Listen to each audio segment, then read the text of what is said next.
It is little known what manifold life the southern deserts live, especially if not measured in human time steps. Depending on Antria's will, every 10 or every 100,000 years, the dunes start to grow leaves for a couple of decades. Thick clouds mantle the sky, the sands turn brown, and cooling rain cascades down to the ground from the misty clouds. Trees and bushes rampantly stretch their wooden fingers towards the gray sky, only to perish just as quickly as they started to grow once the hot, cruel drought returns. The desert is not only filled with vegetation during the blossoming period, animals of all kinds, outcast humans, and other young races populate the area. Zethorien was born during the dawn of the last blossoming, 15,000 years ago. His parents were refugees, trying to escape the reach of the ancients' bound by moving into the depth of the freshly grown wilderness.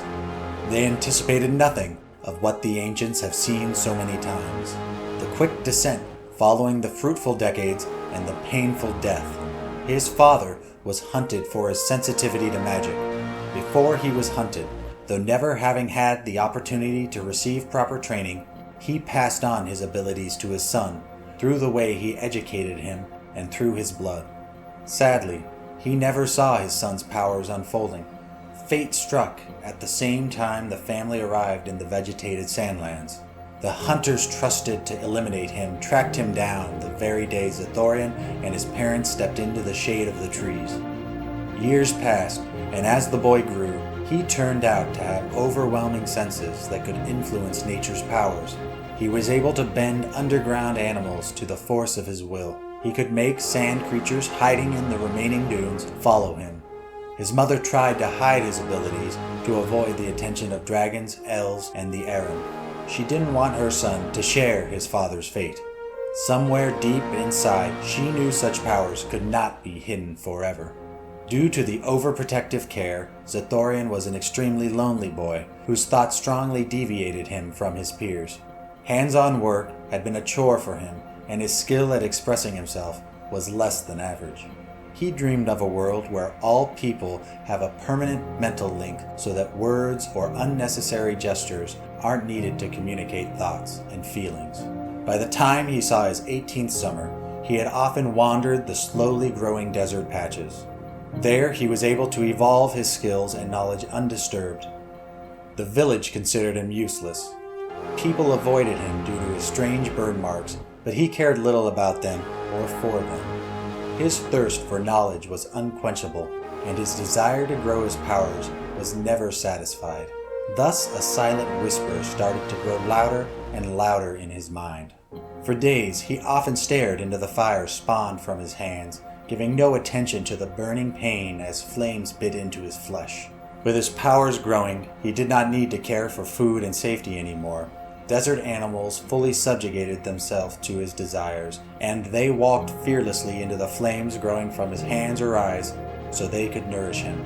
Giant scorpions and spiders guarded him during the little sleep he had. Scarabai and sandworms used their senses to guide him to the hidden fountains covered by the deep sand. Zethorien used all his time to become stronger than he could ever imagine before. Eventually he became so powerful and so steeped in his insanity that he burned alive the chieftain who tried to question him about his whereabouts after returning from a long absence in the sands. He didn't stop there. He went through the village executing every member for their non-understanding. He burned everybody, young and old.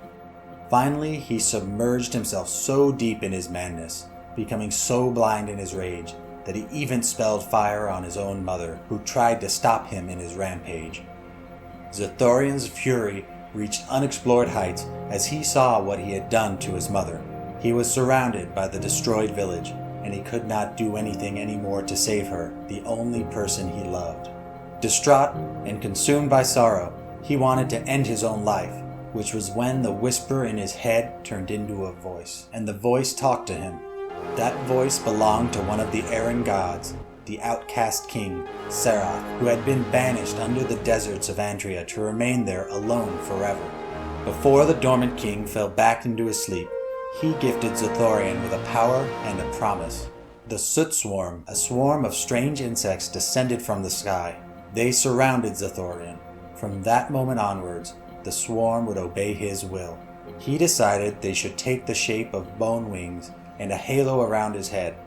Along with the swarm, he also received the ability to baptize with fire. Everyone he burned alive would be connected to Serath, and through him to Zethorien, mentally and emotionally, so there were no words and gestures needed anymore. The promise Serath made was to return Zethorien's mother to the living after his awakening. In return, Zethorien must gather followers for Serath to ultimately perform the ritual to wake him after collecting all his shards. Despite Zethorien's powers weakening with the distance growing between him and the Dormant King, he has restlessly walked the desert since that moment, forging all sentient life into the herd of Serath, including all assassins secretly sent by the few powers aware of Zethorien's presence and mission.